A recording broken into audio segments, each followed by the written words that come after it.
So, welcome back to the channel. I recently just finished, hands down, one of the best books that I've read all year long, and that would be Book 2 of the Stormlight Archive, Words of Radiance by Brandon Sanderson.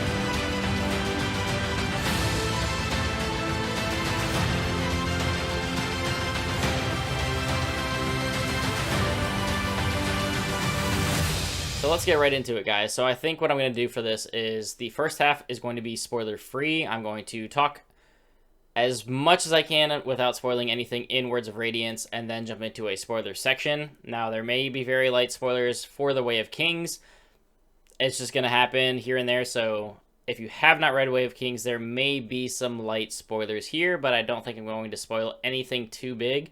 So you should be relatively safe, but there's your warning. So when I came into the Stormlight Archive and finally decided to catch up before Rhythm of War comes out in November, I was super excited for Way of Kings because everybody and their mother and their sister and their brother and their aunt and their uncle and their cousin told me that it was the best fantasy ever created. Way of Kings was the best book they've ever read. You get the point.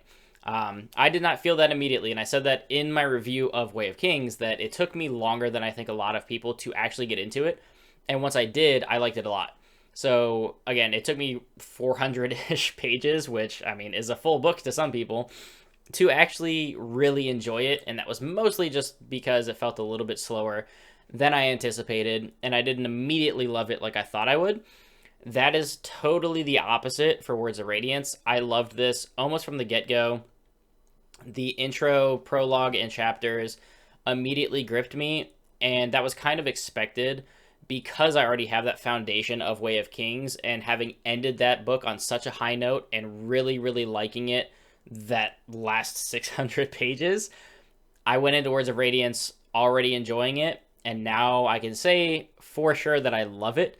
If I continue on this trajectory that I'm on, where I kind of liked Way of Kings and then really liked it by the end and then loved Words of Radiance, I'm anticipating that Oathbringer is really going to knock it out of the park because, as I said in my Way of Kings review, Dalinar was my favorite character then. He remains my favorite character now. Second would be Kaladin, but I'll get into that a little bit later in the review. So it's cool how these books are set up in that Way of Kings, because these are so massive that it's chopped up into parts, and the way that Sanderson's writing this story is you're really focusing on a single POV character, while of course having a bunch of chapters with the other ones, but Way of Kings was very much Kaladin's story, and most of the flashbacks in that were fleshing out Kaladin's background, history, and character. Now, this book obviously steps into Shallan's character, so you get a ton of character growth from Shallan. You get to know her a lot better in her flashbacks, really explains to you kind of where her attitude and personality comes from, things that happen in her past and to her family. You get things explained more that weren't explained or fleshed out in the Way of Kings, and that made her way more likable to me, where in the Way of Kings, and much like I felt with Kaladin at first, I didn't find either of them that interesting for a while, and I didn't necessarily love Shallan by the end of the Way of Kings. But in this book, I loved her throughout. She is hilarious. She's sarcastic like I am. She's constantly just being inappropriate and saying things that you really shouldn't, I guess, in most situations. She is just a riot for most of this book. And there's a lot of depth to her character that I did not anticipate. And that's honestly continuing to be one of Sanderson's strongest things that he's doing in this series, is the character work.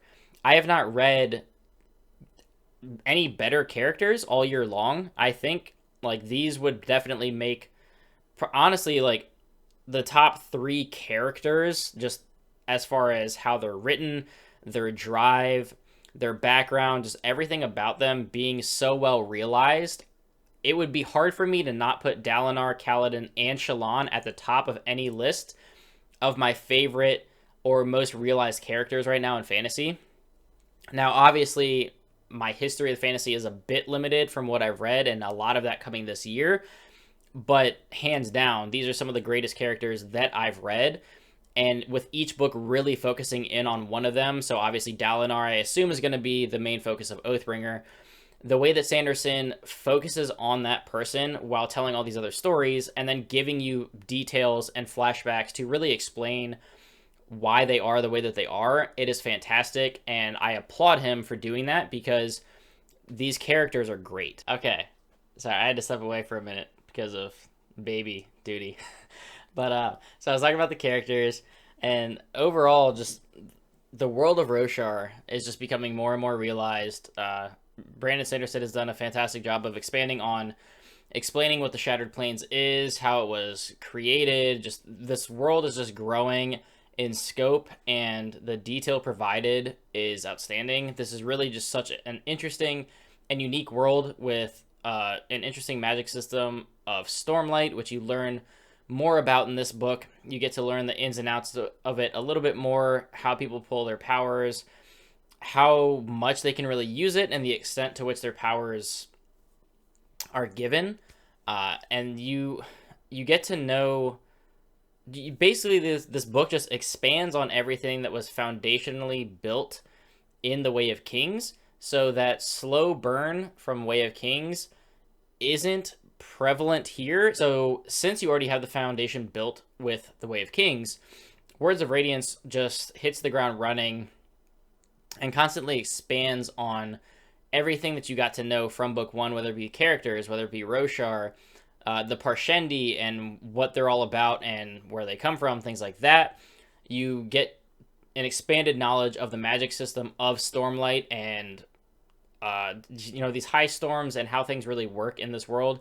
Whereas they were explained somewhat in the beginning in Way of Kings for sure, that's just all expanded on and really come to life in Words of Radiance. Now, the funny thing is, when you look at a book this size typically, and obviously, so like the Wheel of Time, I'm going to use that as an example here. I love the Wheel of Time. There are moments in those books where I feel like they slow to a crawl before ramping back up to the ultimate finale or peak, where it's a lot of like really high moments and then pretty dull moments and then really high. I feel like Stormlight, as massive as these books are, I mean, Way of Kings was 1,001 pages. This was almost 1,100 pages or whatever it was, 10,088, whatever it was. They're so big, and I feel like they're doing a very good job of not having those really, really low points where I'm kind of like, okay, let's get back to the action. I feel like after Way of Kings, where he was kind of hammering that out, in my opinion, Words of Radiance knocked it out of the park as far as pacing, because I was never bored during this book. And the last 300 or so pages was a true Sanderlanche, and I could not stop reading this book. I think I read nearly 300 pages in a day and a half because I was so engrossed in finishing it, and I didn't want to stop. I think I actually tweeted about it. Like, it was so good, I didn't want it to finish, but it was that good, honestly. This book is fantastic. I am hoping that Oathbringer is as good, if not better, but Words of Radiance absolutely knocked it out of the park. This one totally lived up to the hype that was surrounding it, and I left it pretty much amazed. I mean, this book is awesome. So that is going to wrap up the spoiler-free section. Again, this book is fantastic. One of the best things that I've read all year long. Probably just one of the best fantasy books in general that I've read. Stick around for spoilers if you have read these books and you want to hear spoiler talks, because I am getting to that right now. So basically what I do when I typically do spoiler talks is I don't do like a whole summary of the book. I don't go beat by beat throughout the entire story. I usually talk about main things that stuck out to me. It usually has to do with character moments, things that I loved that stick with me the most. So the first thing was Yasna dying in the beginning. It's one of those things where I was like, oh, did they really just kill her? Which she was that tier of character where I could see it actually being true. Obviously it wasn't, but it was more of those like, if I don't see a confirmed body, I don't see her buried, she's not dead. So I wasn't too worried about it, but that was the first kind of like caught me off guard moment. But I felt like that was really good for Shallan's character, because she didn't have Yasna there anymore to kind of hold her hand and teach her what she wanted to teach her. Shallan really had to take it upon herself to grow, and it really helps her character in this book. And that leads me directly into Shallan, who I ended up loving because of this book. So I already mentioned in the spoiler-free section just how witty her character is and how in-depth her background is. that was fantastic in this book, and I didn't expect to get so much emotion out of her and Kaladin's interactions in this. When they have that conversation later on in the book, where they're talking about how broken they are, and Kaladin, his assumptions of her just completely fall apart, and she totally understands exactly what he's going through, and that depression, and that feeling of you can't make anything better, and if only you could somehow just make things work, or fix things. That was such a strong, like, compassionate just dialogue that I was almost overwhelmed a little bit at how impactful it was. I didn't expect that strong of an emotion from these characters, and that's why I'm talking about like top tier character work here, because every single one of them, Kaladin, Dalinar, and Shallan, have moments like this, and I can only expect to get that full force for Dalinar in Oathbringer. So Shallan, just overall, everything to do with her background and learning about how much of a bastard her father was, and just how terrible he was to their kids, but then getting that what WTF moment of like she's the one that actually killed him and like choked him out, like singing a nursery rhyme, like that's fucking hardcore, man. And just like she was the reason that her mom died, and just the fact that she was responsible for all that, and she has to carry that with her, and just getting to all these different personalities and dynamics coming out from her, where she like 1 second she's talking to Adolin and joking about pooping in a shard plate, and then the next she's like summoning a shard blade and killing somebody. I was just like, holy shit, man, she's all over the place, and I love every iteration of her. There's like 5 of her. She's crazy, and I love how like manipulative she could be when she was learning how to basically play people, and just her entire character arc is great. I love learning more about her powers and how she's got this like crazy photographic memory, and she can just map out the shattered planes, just having like walked them or seen them in drawings, things like that. She is awesome.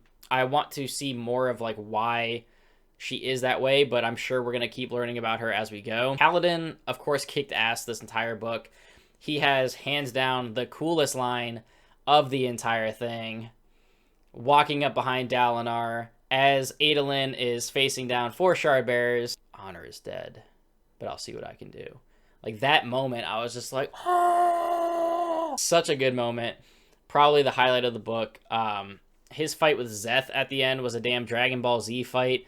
Just flying through the air, lashing to people, lashing to the storms, fighting each other. That entire segment was incredible. The whole Sanderlance was just like, it just did not stop. It was just like 200 or so pages, just like shit hitting the fan. It was insane, and it was awesome.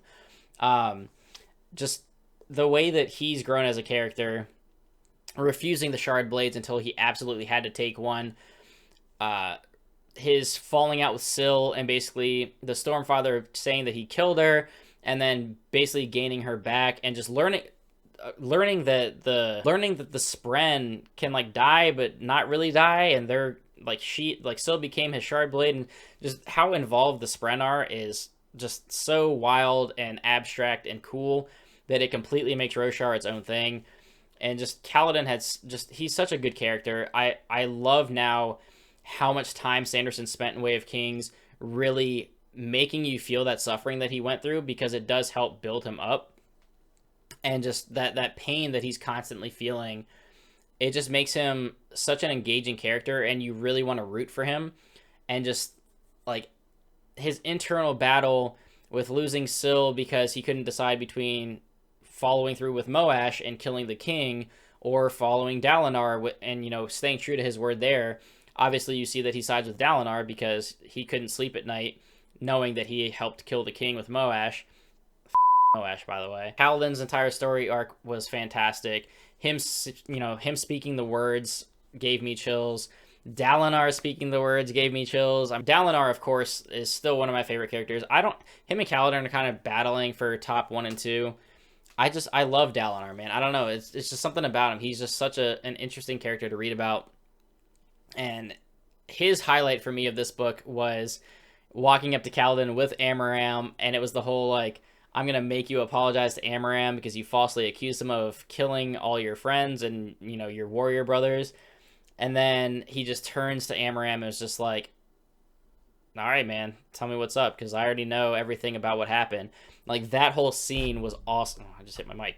That whole scene was awesome because he just called Amram on his shit and just was like, Kaladin, like, we understand each other now. So you see that friendship kind of blossoming, and just Dalinar's like pain that he felt when he was watching Adolin fight this unfair battle in the arena where they basically cheated, or kind of like technically used his words against him, to where he was fighting 4 people at one time. Just the pain in his voice when he was just like, have you guys no honor? Like, somebody needs to help my son. So that, everything about Dalinar I love. Speaking of Dalinar, his other son, Renarin, he's so adorable that he just like wants to be part of Bridge 4. He has a shard blade. He wants to fight, but he's just not that guy. But like Bridge 4 is kind of accepting him, so like he's a little sweetheart. And just the fact that he was the only person until Kaladin steps in to go and defend Adolin in the arena, like, I love Renarin just for that moment.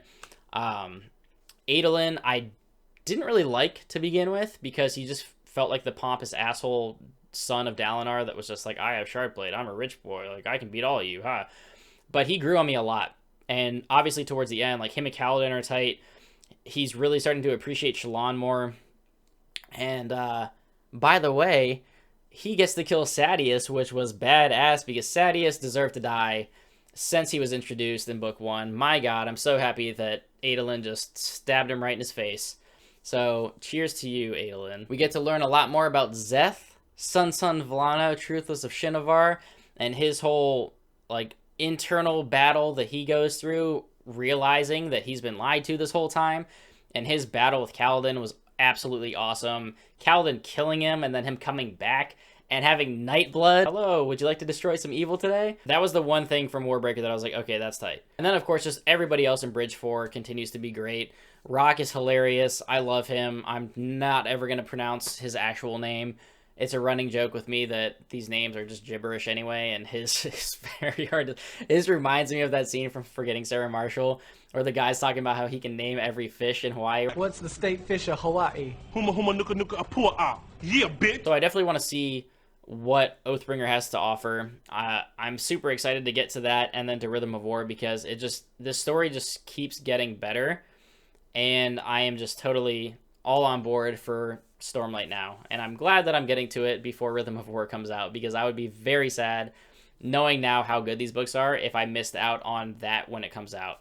But yeah, that is going to wrap up all of my thoughts on the Words of Radiance. Hands down, again, one of the best books that I've read all year, probably one of the best fantasy books that I've ever read in general.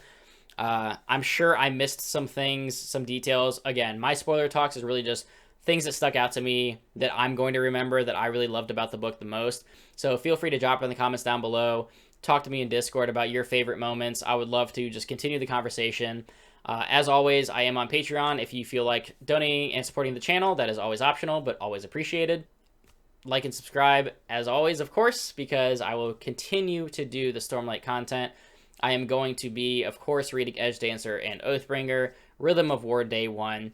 I think I'm going to try to get a video or two in before Rhythm of War comes out, after I've read some of the intro or the chapters that are released already, because I want to get some, ideas brewing, theories, things like that. So stay tuned for that. That's going to do it, guys. Until next time, keep reading.